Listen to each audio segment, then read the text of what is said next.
నిన్న నేను చాలా సీరియస్గా ఫైరింగ్ అనేది కరీంనగర్ సిపి గారు బరాబర్ ఫైరింగ్ చేసిండు అని నేను చెప్పిన ఆ స్టోరీ మొత్తం మీరు చూసిండు. ఇప్పుడు స్వయంగా అసెంబ్లీ లోపల కూడా అసెంబ్లీ సాక్షిగా నేను చెప్పడం జరిగింది. దాంట్లో శ్రీధర్ బాబు గారు ఖచ్చితంగా దాని మీద వాస్తవాల మీద మేము ఎంక్వైరీ చేస్తామని చెప్పింది. అయితే నేను మళ్ళీ ఇప్పుడు ప్రెస్ మీట్ పెట్టడానికి కారణం ఏంటంటే నేను అసెంబ్లీ హాల్ లోపల ఉండే వాళ్ళు రిలీజ్ చేసిన లెటర్ని నేను బయటికి వచ్చినాక చూసినా, లేకపోతే ఇది అసెంబ్లీ సాక్షిగానే లోపల చూపిస్తుంది. ఎంత ఆశ్చర్యం అంటే ఇవాళ నేను దీని మీద అలిగేషన్ చేసిన తర్వాత వాస్తవాలు చెప్పిన తర్వాత ఇలా ప్రజలందరూ కూడా విన్న తర్వాత ఇది కరీంనగర్ జిల్లాలో మొత్తం తెలంగాణ రాష్ట్రంలో ఇది వాస్తవమే కదా అనే చర్చ జరుగుతున్న సందర్భంలో సిపి గారు ప్రెస్ మిత్రులకి ఈ లెటర్ నేను ఆ రోజు లీవ్లో ఉన్నా అని ఈ లెటర్ విడుదల చేసిండు. దీంట్లో ట్విస్ట్ ఏంటంటే ఈ లెటర్లో నేను రౌండ్ చేసినా మళ్ళీ మీకు కలర్ది కూడా పంపుతా. డేటు పెన్నుతోని డేట్ ఎందుకు రాసిర్రు అనేది నాకు కావాలి. లెటర్ మొత్తము డిటిపి వేసి ప్రింటింగ్ అయి ఉంది. డేటు మాత్రమే పెన్నుతోని ఎందుకు రాసిండ్రు అని నేను అడుగుతా ఉన్నాను. దీనికి సిపి గారు జవాబు చెప్పాలి. అంత ఆగా మేఘాల మీద లెటర్ రిలీజ్ చేసి ఏదో నువ్వు లీవ్లు ఉన్నట్టు నువ్వు చెప్తున్నావు కదా, ఆ లీవ్ లెటర్ కూడా రిలీజ్ చేసినప్పుడు ఈ లెటర్లా మీరు లీవ్ లెటర్లా పెన్నుతోని ఎందుకు రాసిర్రు డేటు అని నేను అడుగుతా ఉన్నాను. అంటే మీరు ఆ రోజు తప్పు చేసిరనే ముచ్చట మీకు తెలుసు కాబట్టి ఇది ఎప్పటికన్నా న్యూసెన్స్ అవుతుంది అని ఆనాడే కాలేలు పట్టుకొని ఐజీ గారి దగ్గర ఒక డేట్ లేకుండా లెటర్ తీసుకొని ఇవాళ నేను దాన్ని చెప్పిన తర్వాత బహిరంగంగా ఇలా మీడియా ముంగరికి వచ్చి ఇలా అసెంబ్లీ సాక్షిగా నేను చెప్పిన తర్వాత దాన్ని కవరింగ్ చేసుకోవడానికి ఇలా డేట్ వేసుకొని ఇలా లెటర్ రిలీజ్ చేయడం చాలా బాధాకరం. ఇలా రాజ్యాంగాన్ని కాపాడాల్సింది, భద్రతను కాపాడాల్సిన పోలీస్ వాళ్ళే ఇట్లాంటి పనులు చేస్తుంటే నేను ఏం చేయాలని నేను అడుగుతా ఉన్నాను. నాకు ఇంకొక డౌట్, సిపి అనే వాళ్ళకి లీవ్ ఇచ్చేది డీజీపీ గారు కదా, ఐజీ గారు ఎందుకు లీవ్ ఇచ్చారు ఆ రోజు అని నేను అడుగుతా ఉన్నాను. ఇది సబ్జెక్ట్ టు కరెక్షన్. నేను డీజీపీ గారు లీవ్ ఇవ్వాలనేది నాకున్న సమాచారం. ఐజీ గారు లీవ్ ఇచ్చేది ఏసీపీలకి సిఐలకు మాత్రమే అనేది నాకున్న సమాచారం. కానీ డీజీపీ గారు ఇలా దీని మీద మీరు ఖచ్చితంగా ఎంక్వైరీ వేయాలని నేను మళ్ళీ డిమాండ్ చేస్తా ఉన్నాను. శ్రీధర్ బాబు గారు కూడా అసెంబ్లీ సాక్షిగా ఖచ్చితంగా దీని మీద ఎంక్వైరీ చేస్తామన్నారు.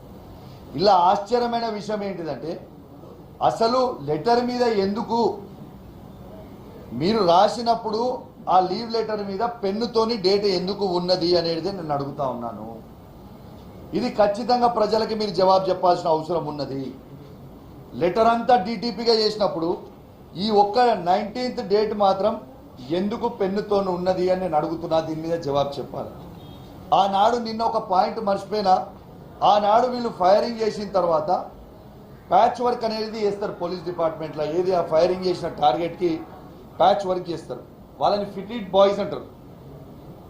10 మంది ఏఆర్ కానిస్టేబుల్ ఆడికి పోయి వీళ్ళు ఫైరింగ్ చేసిన తర్వాత అక్కడ ప్యాచ్ వర్క్ కూడా చేసి వచ్చిండ్రు. నేను చెప్పింది వాస్తవము. నేను ఈ ప్రభుత్వానికి కూడా చెప్తా ఉన్నాను. శ్రీధర్ బాబు గారు మీరు ఎంక్వైరీ చేస్తా అన్నారు, చాలా ధన్యవాదాలు. కానీ మీరు ఇట్లా ఇది ఇంకా కాలయాపన చేస్తే మాత్రం దీనివల్ల నష్టపోయేది మీ కాంగ్రెస్ ప్రభుత్వమే తప్పితే మాకు పోయేది ఏం లేదు అని చెప్పి కూడా ఈ సందర్భంగా మీకు తెలియజేస్తా ఉన్నాను. ఖచ్చితంగా దీని మీద ఎంక్వైరీతో పాటు ఖచ్చితంగా సిట్ అయ్యాలి. మా మీద సిఐడి కేసులు పెట్టుడు కాదు, పనికిరాని సిఐడి కేసులు మా మీద పెట్టుడు కాదు. మీరు ఖచ్చితంగా ఇట్లాంటి సీరియస్ అలిగేషన్స్ అసెంబ్లీ సాక్షిగా నేను లోపల చేసినప్పుడు ముఖ్యమంత్రి రేవంత్ రెడ్డి గారే హోమ్ మినిస్టర్ కూడా కాబట్టి ఇది చాలా సీరియస్ ఇష్యూ అని చెప్పి సందర్భంగా తెలియజేస్తా ఉన్నాను. ఇంత మిస్లీడ్ అసెంబ్లీ నడుస్తుంటే కూడా ప్రజలని ఇంత మిస్లీడ్ చేస్తుండు సిపి గారు అంటే మీరు అర్థం చేసుకోండి.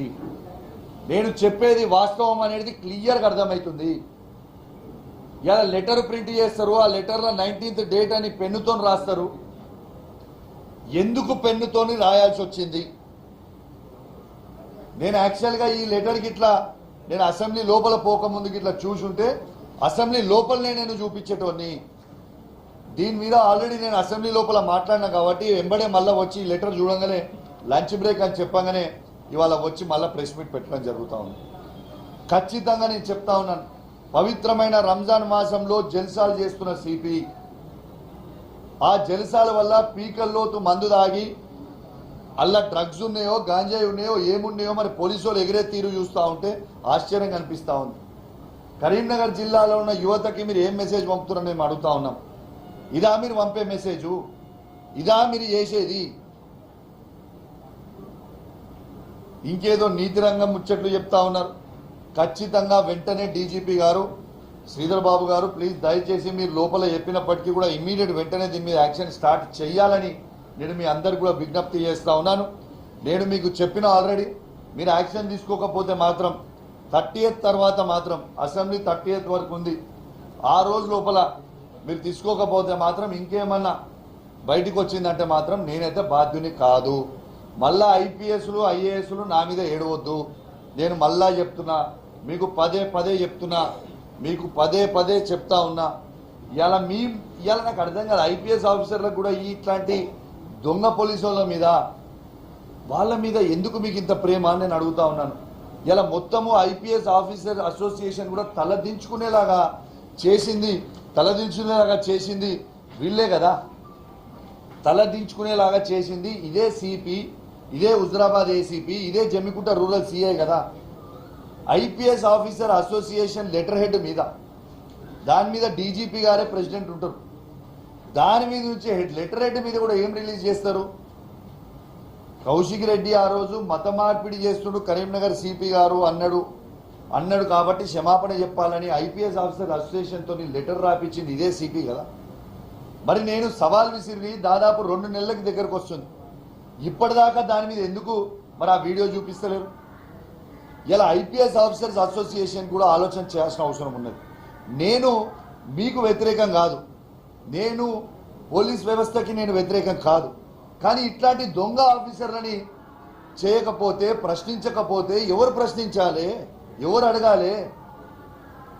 ఇట్లా మిస్యూజ్ ఆఫ్ పవర్ చేస్తున్న ఆఫీసర్ల మీద మాత్రం ఖచ్చితంగా నేను వ్యతిరేకమే. కానీ ఖచ్చితంగా ఐపీఎస్ ఆఫీసర్ల మీద, పోలీస్ వ్యవస్థ మీద మాకు గౌరవం ఉంది. కానీ ఖచ్చితంగా ఇట్లాంటి పోలీస్ ఆఫీసర్ల మీద మీరు యాక్షన్ తీసుకోకపోతే మీ ఐపీఎస్లు అందరూ కూడా తలదించుకునేలాగా నేను అవుతుందా అయితే లేదా ఒక్కసారి మీ గుండె మీద చేసుకొని మీరు ఆలోచన చేయండి. దీన్ని ఎందుకు ఇష్యూని పెంచుకుంటా ఉన్నారు? రాయబారాలు నాకు అవసరం లేదు. ఖచ్చితంగా మీరు యాక్షన్ తీసుకుంటే దాని మీద బాగుంటుంది. కాబట్టి ఖచ్చితంగా సిపి గారి మీద తీసుకోవాలి, హుజరాబాద్ ఏసీపీ గారి మీద కూడా, జమ్మికుంట రూరల్ సిఐ గారి మీద కూడా చాలా ఉన్నాయి. ఖచ్చితంగా వాళ్ళ మీద కూడా అన్ని కూడా మాట్లాడతా, అన్ని బయట పెడతా. వాళ్ళే కూడా చాలా త్వరలోనే అది కూడా ఫస్ట్ సిపి గారు అయిపోయిన తర్వాత ఏసీపీ గారు జమ్మికుంట రూరల్ సిఐ గారి మీద కూడా మొత్తం ఎవిడెన్స్తో సహా అన్ని కూడా వాళ్ళే కూడా బయట పెడతా అని కూడా ఈ సందర్భంగా తెలియజేస్తూ, మరొక్కసారి దయచేసి డీజీపీ గారు ఆ లెటర్ మీద పెన్తోని ఎందుకు రాసిండ్రు, డేటు ఎందుకు రిలీజ్ చేసిర్రు, అసెంబ్లీ అవుతున్న తరుణంలో ఎందుకు తప్పుడు సమాచారం ఇస్తారు అనేది నేను ప్రశ్నిస్తా ఉన్నాను. దీనికి జవాబు చెప్పాల్సిన అవసరం ఉన్నదని చెప్పి ఈ సందర్భంగా తెలియజేస్తా ఉన్నాను. సరే, దీని మీద ఎంక్వైరీ చేస్తే మొత్తం బయటపడతాయి కదా. నేను ఇంత కాన్ఫిడెంట్గా చెప్పిన, అసెంబ్లీ సాక్షిగా చెప్పిన, నేను ఇట్లా తప్పు మాట్లాడింది ఉంటే ఇదే అసెంబ్లీ సాక్షిగా గాంధీ దగ్గర నా ముక్కు భూమికి రాకి క్షమాపణ చెప్తానని చెప్పిన. నేను తప్పు మాట్లాడతలేను, నేను నిజాలు చెప్తున్నా. నా నిజాన్ని దయచేసి మా కరీంనగర్ జిల్లాలో ఉన్న పోలీస్ వ్యవస్థని మీరు కాపాడాలి. మా పోలీస్ ఆఫీసర్ అందరు ఇబ్బంది పడుతూ ఉన్నారు. ఒక్క సిపి గారు చేపట్టి పోలీస్ ఆఫీసర్స్ మొత్తం పైన నుంచి కింది వరకు అందరు ఇబ్బంది పడుతూ ఉన్నారు. కాబట్టి మీరు దయచేసి ఆలోచన చెయ్యాలి. ఇలా నాకు ఇంత సమాచారం వస్తుందంటే ఎట్లొస్తుంది సమాచారం? మీరు ఆలోచన చేయండి. నాకు ఇంత సమాచారం వస్తుంది అంటే ఎక్కడి నుంచి వస్తుంది? మీ డిపార్ట్మెంట్ అనేది ఆయనకు వ్యతిరేకంగా ఉన్నదా లేదా ఆలోచన చేసుకోండి. కాబట్టి ఖచ్చితంగా యాక్షన్ తీసుకుంటారని పూర్తి నమ్మకం, విశ్వాసంతో నేను ఉన్నా. యాక్షన్ తీసుకోకపోతే మాత్రం ఖచ్చితంగా మళ్ళీ మా హోమ్ మీద మాట్లాడేటప్పుడు హోమ్ అడ్మినిస్ట్రేషన్ మీద మాట్లాడేటప్పుడు తప్పకుండా మళ్ళా కూడా దీన్ని రేజ్ చేస్తామని చెప్పి సందర్భంగా తెలియజేస్తూ సెలవు తీసుకుంటా ఉన్నాను. జై తెలంగాణ, జై కేసీఆర్.